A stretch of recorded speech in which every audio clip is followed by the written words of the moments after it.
Hi everyone, it's Dawn and I hope you're having a fantastic day. Well, terrifying scene from Alaska Airlines.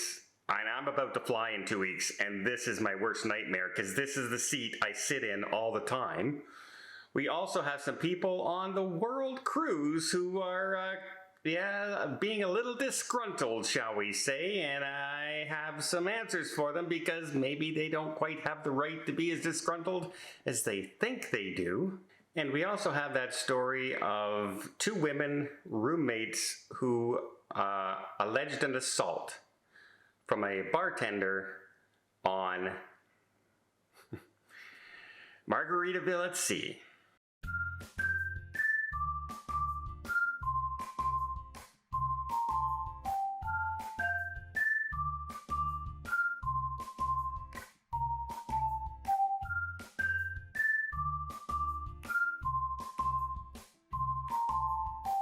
So let's get the touchy topic over with right off the bat. I've had a couple bad stories about Margaritaville at sea, and I am cheering for this cruise line. I like the little small cruise line that people can cheaply just jump on, go on a couple-day cruise, a 3-day, a 4-day cruise, and it doesn't cost them an arm and a leg, and just have fun. I'm all for this, and I hope that this is a big success going forward. However, we do have a story of now a bartender who has since been fired, has allegedly helped get two women drunk in the bar and apparently kept one of the ladies' CPAS cards, the card access into the room, while their roommates, so when they stumbled back to their room and they admit they were drunk, back to their room, it didn't dawn on them because one person still had their CPAS card and got into their room and they passed out, where later on the bartender returned to that room, used the CPAS card, entered, and did some horrible stuff inside. He comes out and says that he was invited to do so and it was completely, everybody was on board with this, etc. Except the video footage does not quite reveal that to be sort of the saying, shall we say. Also, it's a hard and fast rule on cruise ships that crew members are free to fraternize with each other, but they're not free to fraternize with passengers. It's a dismissible, fireable offense immediately. And one of the reasons is just this kind of situation. So this is going to court, but yeah, just to let you know, even if you're traveling with somebody and, has somebody else in the room, if you're missing your room key for any reason or anything, go and get a new one and have that other one canceled. And you should still always be aware of where you are and, yeah, watch your drinking, especially if you're ladies traveling by yourselves. Just be careful, please. Next, let's talk about that terrifying incident that just happened on a 737 MAX 9 about 8 minutes into the flight, where the emergency door, which is one of those places that you sit in economy that you can choose because you have that extra leg room, right? Because there's a door there, they have to leave so much space for people to evacuate in case something happens. Of course, you don't think you're going to have to evacuate when you're about 20,000 feet in the air.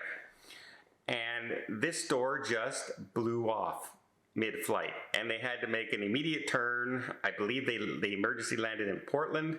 Nobody was injured, but you can see in the pictures that the masks came down, and in case you're wondering if those masks ever do actually have oxygen in them, yes they do. So good news is nobody was injured, but a terrifying moment, because that is exactly where I sit. If I'm ever in economy, that's the seat I book all the time, because it is literally the biggest legroom you can get. And I don't know, this scares the bejeebies out of me, shall we say. And I'm about to fly on some long flights coming up. I'm in the air 15 hours twice in the next month. So yeah, very, very scary. Thank you, Alaskan Airlines. I did not need this story before traveling. I'm not a great flyer to begin with, so keep me away from these kind of stories. Next, we have the controversy somewhat going on Royal Caribbean's Serenade of the Seas, and some people are saying they're disgruntled. But before I get there, let me just invite you to hit that subscribe button if you haven't done so already. If you want to keep up to date with all the news in cruising and the odd air flight incident, just to keep you abreast of what's going on with the airlines as well, because we need the airlines to get to our cruise normally. It just doesn't cost a single thing. It's just a press of a button, but boy, it really tells you to, hey, people like cruising videos and want to be kept up to date and get some tips and tricks and maybe some things that might save you some money and some time and make your cruise just a little bit better. And again, when you can do that, I really, really do appreciate it. Okay, so there's a few things that have happened already on the 9-month ultimate world cruise for Royal Caribbean. One of them is they've already had a flood. They've already had a flood on board. Now, most of it was on deck 12 near the gym area from what I can see. Some of it was in the elevators. The forward elevators were closed for a short time while they made sure everything wasn't going to short out on anybody. And then they dried everything out. A few cabins might have had some leakage in it, but nothing overly severe from any of the videos and everything that I've been watching, that I've been seeing. It seems mostly to be outer areas that got hit by just some water coming in with heavy winds during some really rough seas. That's one thing that happened, but you know, I was on the Wonder of the Seas, and I was down, if you go down by the skating rink and the theater and all that, there was like a waterfall coming down on one of the sailings. They mopped it all up, it was clean, it was good to go at about 3 hours later. So it's nothing unusual. Cruise lines are ready to deal with this situation. But now there's some things that passengers are now saying, and one of them is they seem to be having what they say is a wine shortage, where people will go in and on the wine list every night there's a wine scribbled out now. Every so often another wine gets scribbled out.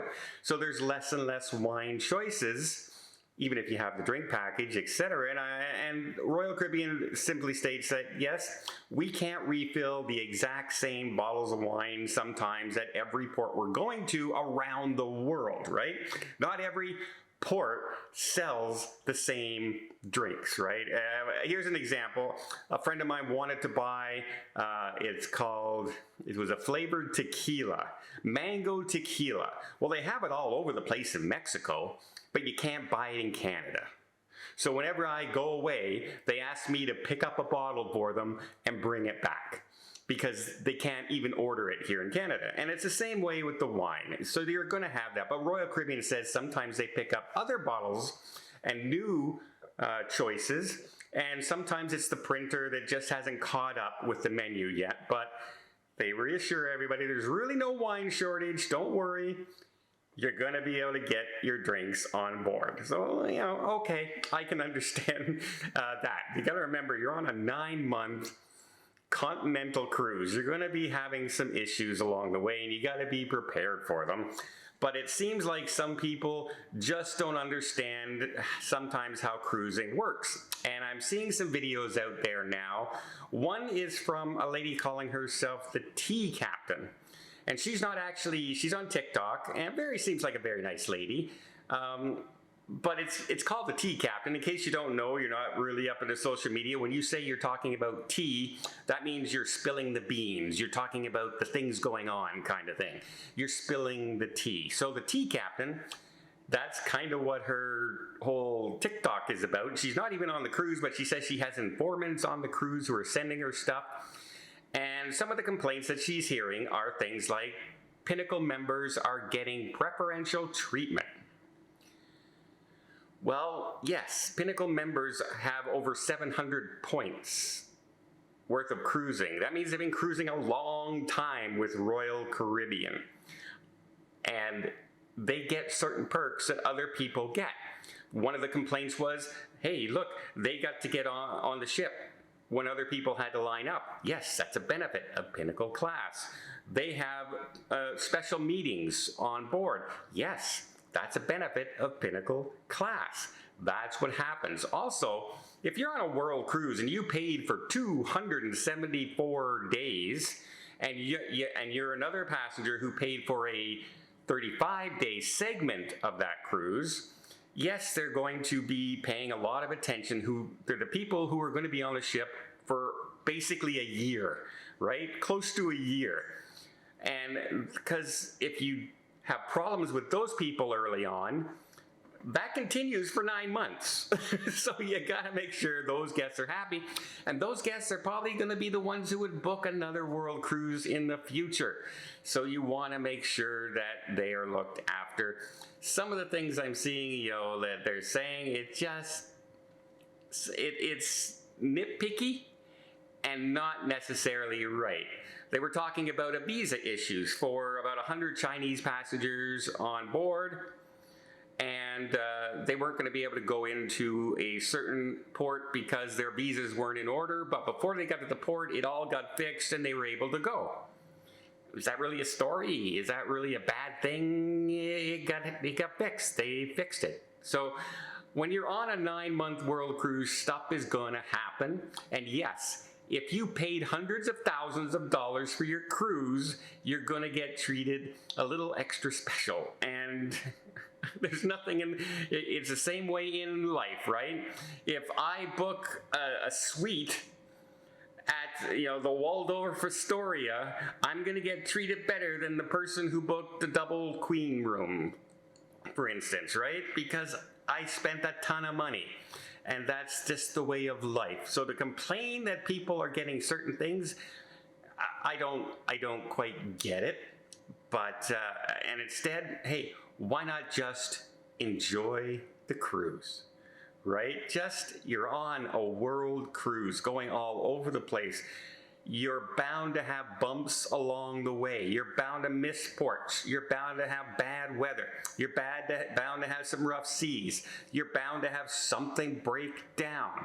You're bound to have a show missed. You're bound to have something go wrong in dinner. You're going to have a bad meal sometime.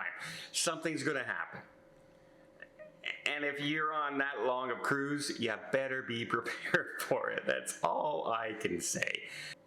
Well, I hope you liked this video. If you did, please give it a thumbs up. Want to see more tips, more tricks, more travel vlogs from around the world? Hit that subscribe button. Until next time, have yourself a safe and a great vacation.